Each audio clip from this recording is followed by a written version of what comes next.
Hey everyone, Donna Nelson, holistic empowerment coach, organizational well-being consultant. Welcome to day 12 of Rooted in Wisdom, a daily dose of Donna. So today, as you may have noticed in the headline, my post is about removing the suckers. So what do I mean by this? Well, today is a science lesson in horticulture. So I grew up in a family that were gardeners and small scale farmers. So I'm going to give you today a lesson that I learned about gardening.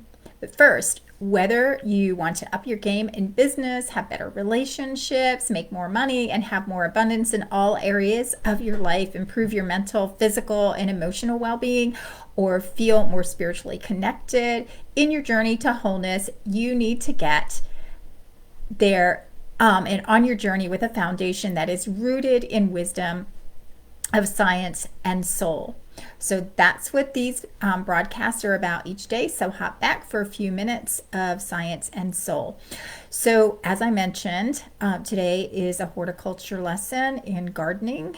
And I was sharing this with a friend today. It's a bit of an analogy that hopefully will be helpful for you in your life as well. So it's an analogy of a tomato plant. So as I mentioned, I grew up in a family of gardeners and small scale farmers. And something that I learned from my grandfather at a very young age, following him around the garden, was the importance of removing suckers from the tomato plants. And the reason that you remove the suckers from the tomato plants is because the suckers drain the energy and the nutrients from the main plant, which slows down the plant from thriving and producing its biggest and best fruit.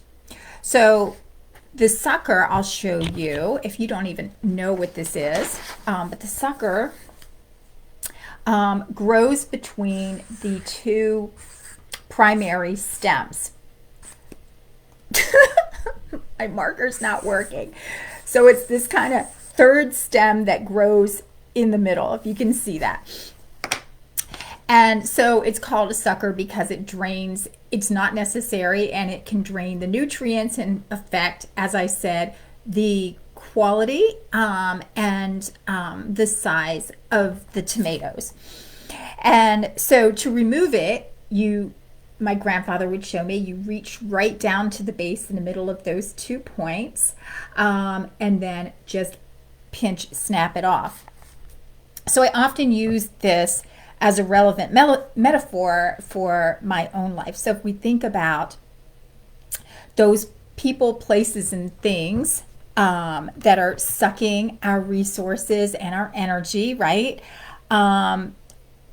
What needs to be removed from our life in those areas to stop sucking out our energy? We all have it, especially in the last 10, 12 months of being in this pandemic. There's a lot of heavy energy right now that I feel like everyone is experiencing. Everyone I talk to is just feeling like there's just so many things going on. And it's time to be pruning these suckers in our lives to help restore our energy and help maintain our opportunity to be as optimal as possible.